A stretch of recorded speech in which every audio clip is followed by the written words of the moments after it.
Denise Judd. She's my property manager. Okay. She handles all the contracts. Okay, so if all three of you would raise your right hands for me, please. Swear that testimony in the case will be the truth, the whole truth, and nothing but the truth. I do. Ms. White? Yes. Thank you. Okay, so this appears to be a case where Mr. Dreyer is the landlord, correct? Yes. Okay, and Ms. White, along with another party, signed a rental agreement. And Ms. White moved out in September of 2020. And the property was ultimately subject to an unlawful detainer judgment from February of 2023. And Ms. White has filed a claim against Mr. Dreyer. So Ms. White, I am having a hard time understanding what the nature of your claim is. So I'm entitled to losses due to black mold, due to legal fees for the last 3 years regarding this case. Frank Dreyer put a $38,000 judgment against me. I had to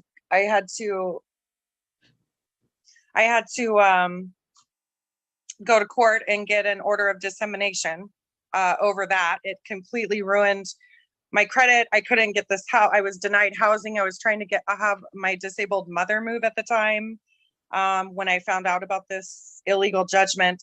They had always kind of threatened me and told me they were going to come after me because I didn't take Eric with me. And so Eric, everybody knew Eric was not leaving. I begged for alternative housing for emergency health reasons from Frank for 30 days for Stephanie and Eric, his mother and him, at least his mother, because she was elderly and sick in a black mold house during COVID. And I said, legally, you are supposed to provide emergency housing for 30 days, is what I was told by a lawyer.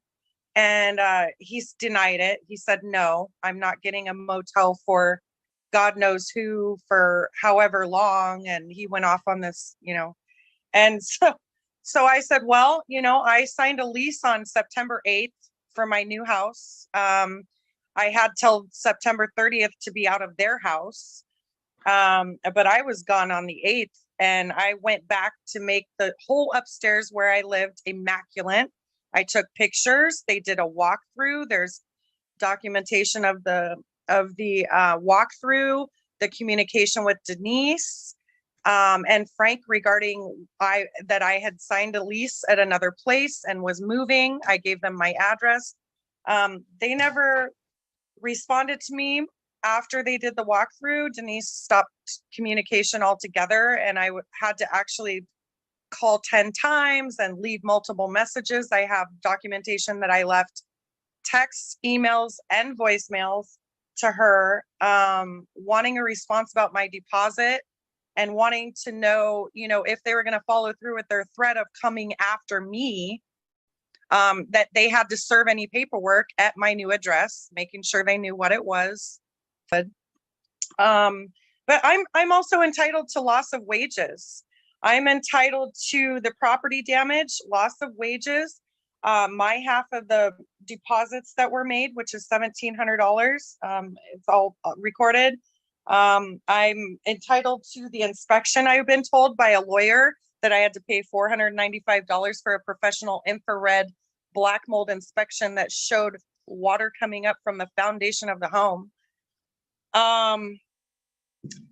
I'm entitled to, they tried to blame us for the black mold problem right away. That was their immediate response. And they also didn't follow the governor's proclamation at the time, because there was a governor proclamation for COVID that you couldn't force people to leave, and then also, but there was health reasons. It was an emergency health reason. So they said they were going to get the health department involved if we didn't leave, or if Eric didn't leave. And I actually wanted them to do that. Apparently they didn't follow through with that, because now they still have a renter in there. That house should be condemned. But yeah, they want to say that the bedding was too close to the walls and all this other stuff. The only reason why there's less black mold in the upstairs of that house, it's a 2,500 square foot house, old 1970s. I met the guy that built it. And I was also told that the water came down from the hill on Delphi there. There's a huge old well that used to feed McLean Elementary at 80 gallons per minute that comes off of that hill. And that was the water source there. And I was told that they had to divert water several times from going into the foundation of that house, the way it was built back in the hill. So Denise wants to say that there's never been a mold problem there. She told me about it when I moved in.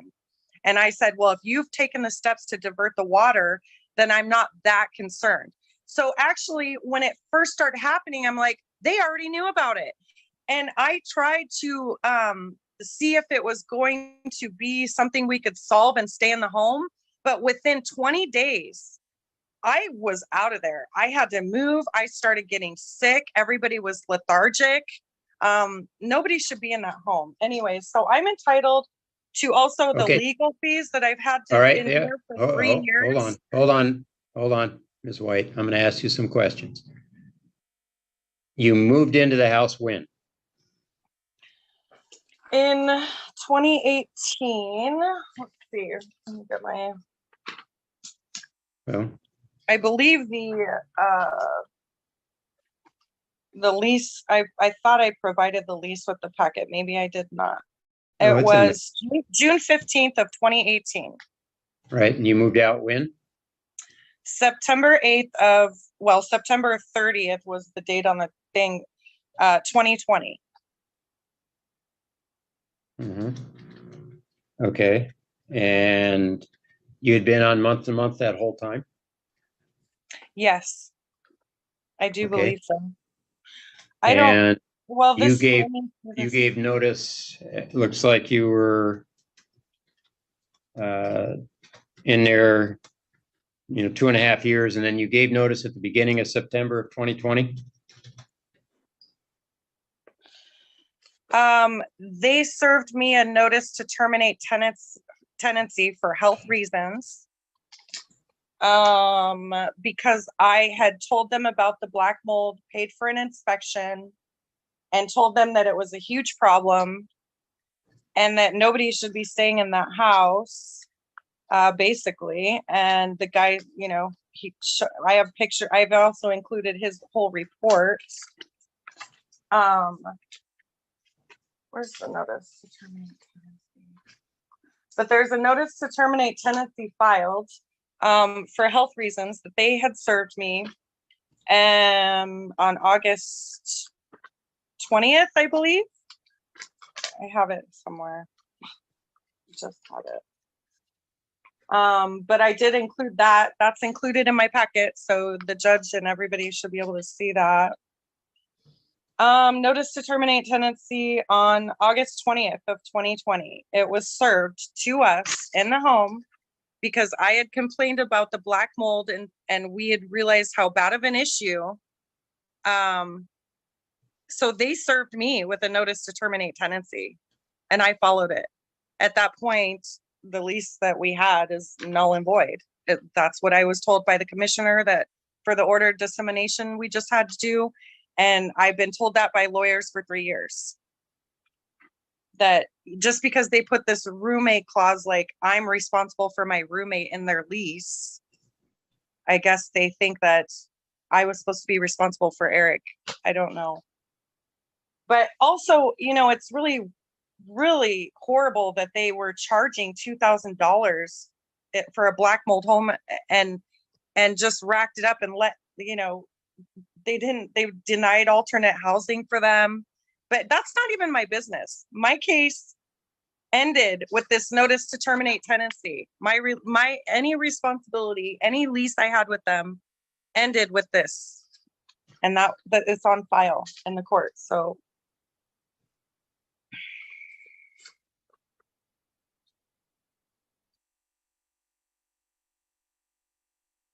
they didn't tell their lawyer about this. They didn't tell their lawyer about the black mold. Eric Kupka told me They didn't tell me about the black mold. They didn't tell me about the notice to terminate tenancy. And they just acted like I was still in the house squatting like Eric over COVID for 3 years. That was not the case. So that's an obstruction of justice.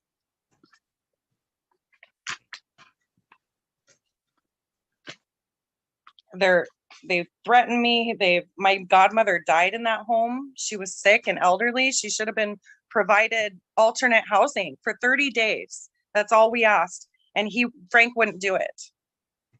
So she died in May of 2019 in that house. And they still, anyways, so I have property damages and all this stuff, yes, that I believe I am entitled to some of, it's costed me thousands and thousands of dollars and a lot of heartache and a lot of headache. And it was really sad watching Stephanie die in this house. Yes, Eric does drugs. He's now homeless, actually. And yeah, he went downhill during COVID and wouldn't pay his bills, but I only put up with it for a few months and I was leaving anyways. So I was trying to get actually the household separated before I even noticed the black mold. And, but it just went from my mother's carpet being wet and people's carpet being wet downstairs and all this other stuff. That's all on record. So they can blame me for the black mold all they want. But anyways, I'm done for now. I just need somebody that knows the law to go through this case, and I need to recoup at least a little bit of my losses. It's costed me thousands of dollars, and I spent a bunch of money applying for houses earlier in 2022 and kept getting denied, and nobody could tell me why. And then one lady did an extensive background check on me and said, well, you have a $38,000 judgment against you. Did you not know that? So it messed up my credit, my rental history, everything. And then after the order of dissemination, I had to mail out 25 letters to all these companies. I mean, it's been a complete mess, this whole thing. And they don't think that they owe me one single penny, I guess. His lawyer said when the order of dissemination was done, his lawyer, Eric Kupka, said, call me, Jennifer, because I asked the commissioner, how do I recoup some of my losses that I was told by lawyers that I'm entitled to? And she said, talk with Eric. And Eric, she had gotten done scolding him, their lawyer, and said he needs to be more diligent, more careful when he's handling cases like this, and make sure all the tenants, contact all the tenants and see what the story was, because he had no idea about any of this stuff. And she was going to be more diligent too. And, as a commissioner, making sure, because what they did was totally illegal. Well, the first question I have, and you're touching on it now, seems to me the place where this would be addressed was the hearing you had in Superior Court, and the judge made a determination, and the judge's determination was to remove you for liability for the judgment asserted, but it didn't address the issues you're raising. And I don't know that you can readdress those in another court when you had the opportunity to address them before Commissioner Zinn. I can ask for my losses and damages. I'm entitled to do that. I can ask for my money. I tried to talk to their lawyer, but that didn't work. Okay, yeah, Mr. Kupka doesn't represent you, right? He represents Mr. Dreyer. Yes. Okay, so did you have an attorney in that proceeding? No, I did not. Okay.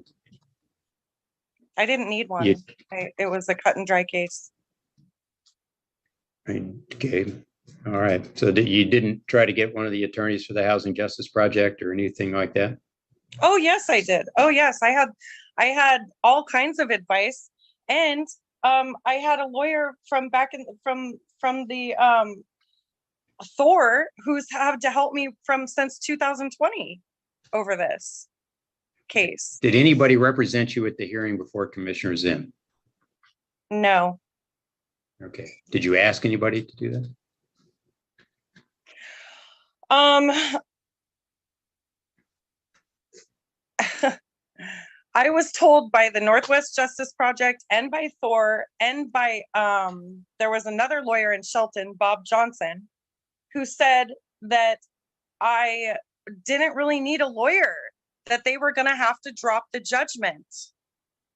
I've been told now that I can get a lawyer and probably sue him for thousands of dollars. But I decided to come to small claims court first because I was advised by lawyers that I should try that first.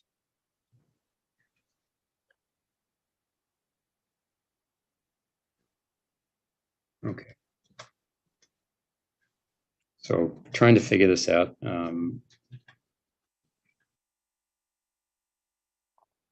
I've had to serve him So twice. you, I've had so, to go so through all Ms. the White, just answer litigation. some It's questions I expensive. have, please.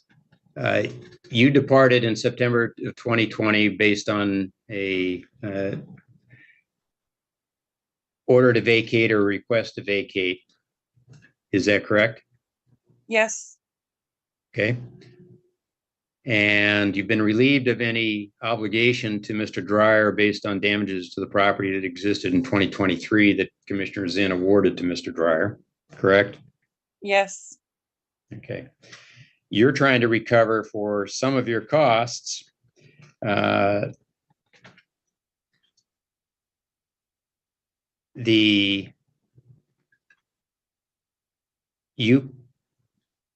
Your belief is that you received the notice to vacate because you had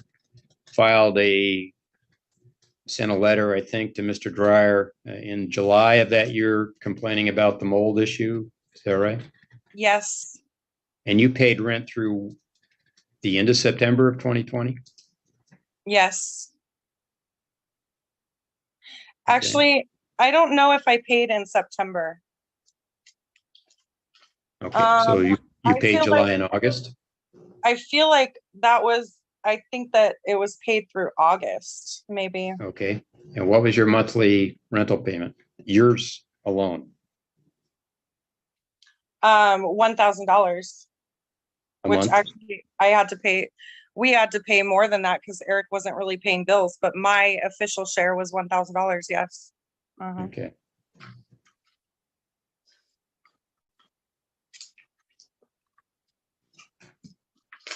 All right, and Denise, what's your last name? Judd. Judd, Judd. Thank you. Have you been property manager this whole time? Yes. Okay. And you're familiar with all these facts?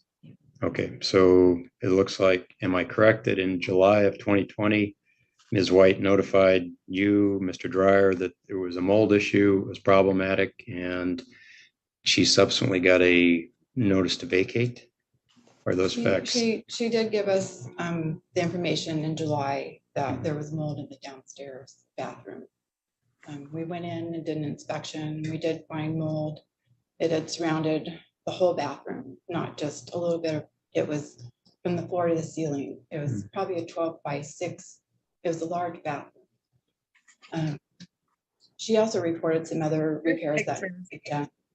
So at that time, we started to work with her and Eric to do the repairs in the downstairs bathroom. The mold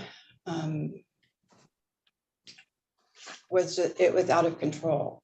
Jennifer never reported mold to us. Okay, so I'm going to try to narrow this. So when you get the notice in July, you responded, and then what happened? We started, we had our maintenance guy come in and start doing the cleanup. We scraped the wall, we replaced some of the sheetrock, the molding around the trim, we had to replace. We did a bleach mixture over the mold, and we came back a few days later and we painted it with the Kills paint. Kills paint is a paint that you use for moistured wetter areas like bathrooms. This is a daylight basement. There's no windows in this bathroom, so mold will grow rapidly there if it's not taken care of. Okay, what led to the notice to vacate? We did hire a person to check for the mold. Okay, all right, so Mr. Dwyer, let me just ask Ms. Judd some questions. Oh, okay. We can use one with us right now. Okay, so what led to the notice to vacate? Jennifer kept, she was concerned about the mold.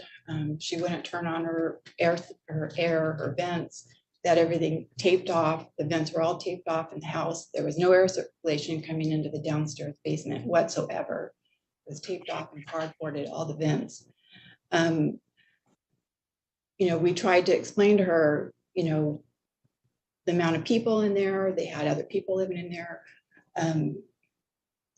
We tried to explain to her during that month, we're going to take care of this, we got to have somebody come in, maintenance, and take care of it. She just kept complaining and complaining, and she actually told us that she was going to move out then. So in the meantime, this all happened within a month. We had talked with the Washington Landlord Association. They represent us and give us legal advice for free. They said because of the mold in the house, you needed to, it was during COVID, there was a proclamation done by Governor Inslee that there were no evictions, but you could do an eviction if there was a health concern. It is in the governor's proclamation that I have in our packet. It had to be attached to the notice. Okay, so you did the eviction for Ms. White. We did a termination, 30-day terminate. Okay, so she departed and it was around this mold issue. Yes. However, Mr. Davis just remained there, and it wasn't until in 2022 that he finally was out. March 30, he was evicted. Okay, and then you got your judgment a year later in 2023 from Commissioner Zinn. Yes, it was 34,000, not 38. Okay. But yet, tell them that we undoing this. Yeah, we, when we went to court with Judge Zinn on that 34,000, we had our attorney, Eric Kupka, represent us during that court. Mhm. And we asked him to let Jennifer off of that 34,000. Okay. And it explains, there's a letter in here explaining, we did tell Eric Kupka that Jennifer moved. We told him that she moved before we hired him. That was all discussed with Eric. Okay. All right, and she was paying, her share of the rent was $1,000 a month. Is that correct? We got a check every month for 2,000. The rent was 2,000, and she paid through September. She paid all the way through Yes. September? Yes. Okay.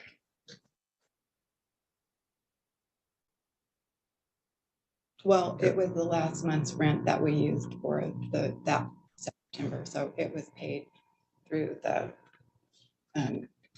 rental agreement. Okay, and the notice to vacate was when? We gave that to them on August 20th with the affidavit of the health concerns. Mhm. Okay, Vacate and was September 20th. Um, Vacate. was okay, so 30 days, August September 20th and vacate 30 days later. Yeah, September 20th.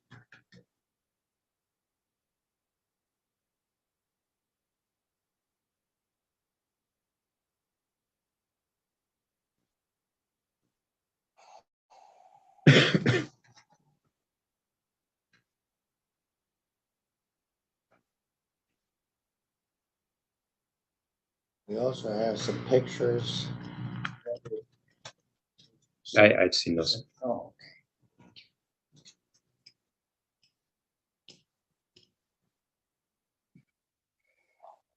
there was never any mold before or after they. Okay, thank you.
I have a question.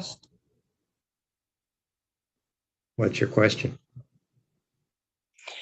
So if they had told their lawyer that I had moved, why was I not served at my new address? And why at the time that they were serving the eviction, was I listed as still living in the home? And if they did tell Eric Kupka, why did he lie about not knowing about any of this when they served the eviction? All right. So So, Ms. White, those aren't going to be issues that are relevant to your request to me here. So that's not going to be an issue I can address. I don't know the answer, but that's not going to be relevant in my decision. well, it costed me money in court. Okay. All right. That I'm not addressing any of the costs you had regarding that. So I'm sorry, but I'm looking at something different. I'm owed. I'm Okay, owed hold on, legal Ms. White. fees. Ms. White. I'm owed legal fees for this. This is why we're here Oh, today. I'm owed okay. legal fees. I'm owed loss of work. I'm owed property damage. This is why we're Okay, here. hold on. 2 years later. All right.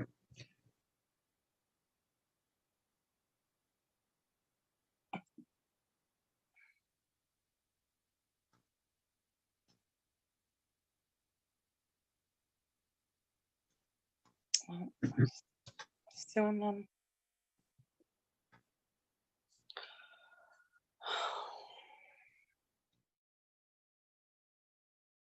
All right. So first, to address some of the issues Ms. White has indicated, the costs associated with the judgment initially obtained as a result of the eviction of Mr. Davis and Ms. White's liability as a tenant jointly and severally under the terms of the lease agreement. She was initially listed on that judgment order, appropriately so under the contract law. However, apparently, Mr. Dreyer and notified his attorney, Mr. Kupka, that he wished not to have Ms. White liable for the costs on the judgment, that it appeared to be Mr. Davis who resided in the unit for a number of years after Ms. White vacated. She vacated in September of 2020. After receiving a notice to vacate from Mr. Dreyer, and the issue that caused that was the issue of mold being present and the need to remediate the mold, and Ms. White's health concerns that she raised about the presence of the mold, the ubiquitous presence of the mold in the home, which Ms. Judd described as overwhelming mold. So they both have somewhat the same opinion of it. As to the costs associated with the eviction judgment entered in Superior Court, Ms. White, the appropriate place for you to have raised that was with Superior Court. I'm not going to award any costs at all for anything that's occurred as a result of you being on net. Anyway, I'll just leave it there. I don't find any legal basis for me to find any judgment for you.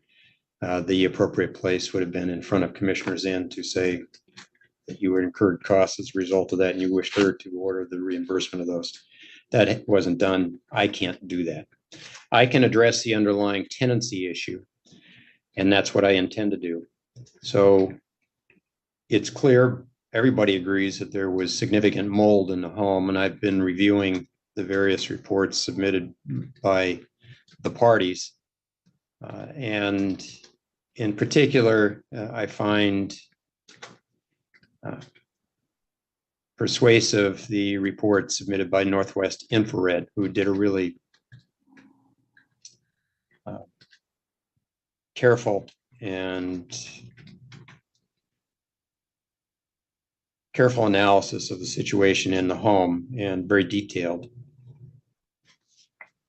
And what we find, having looked at all the information that's before the court, is that from the standpoint of Mr. Dreyer, there were too many people in the home. That was noted both by the Black Hills HVAC company that Mr. Dryer used, as well as by Northwest Infrared, whom Ms. White retained to come out and look at the home. Both of those experts said there were too many people for the home, and that contributed significantly to the presence of mold. Also noted was the tendency of the tenants to turn off the air, or it doesn't really say, but the implication would be to save costs on the HVAC system, to seal off the vents in the home to not allow free flow of air throughout the home. And that had been discussed apparently a number of times. And I'd like to analysis. comment on Okay, that. hold on, Ms. White, don't interrupt me. I've listened to you. This is my judgment, so I'm just explaining it. We're not doing any more fact gathering at this point. On the other side, Northwest Infrared makes note that there were issues with exhaust fans. Both the master bath and hall bath fans were not operable in the way they should be. He said they were barely operating. The other fans were at the end of their expected life and hopefully have been since replaced, because this was a while ago that inspection was done. And so clearly they would need to be gone.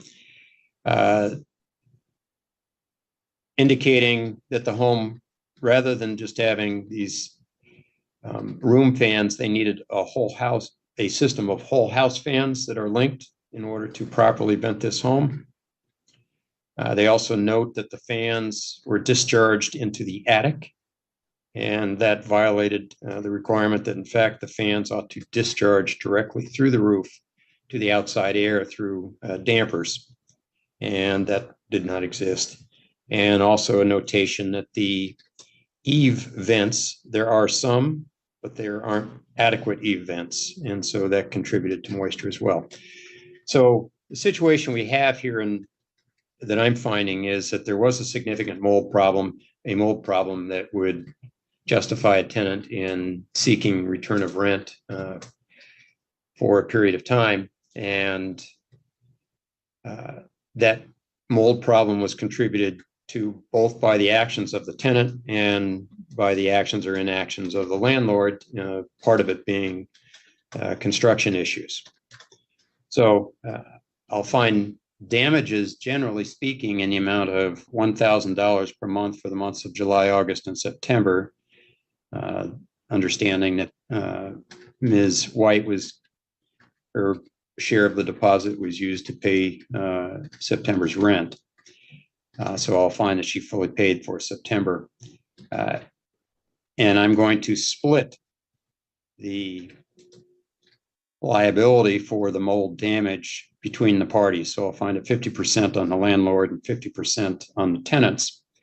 That being the case, of the $3,000 damage that I will find that Ms. White would be liable or would be eligible for as a tenant, or having to vacate a home because a significant mold problem, will be reduced by 50%. And so I'll find judgment for Ms. White in the amount of $1,500.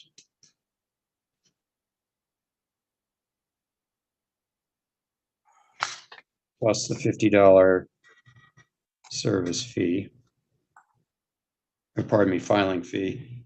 Ms. White, was there a service fee? Yeah, it's $65. Thank you.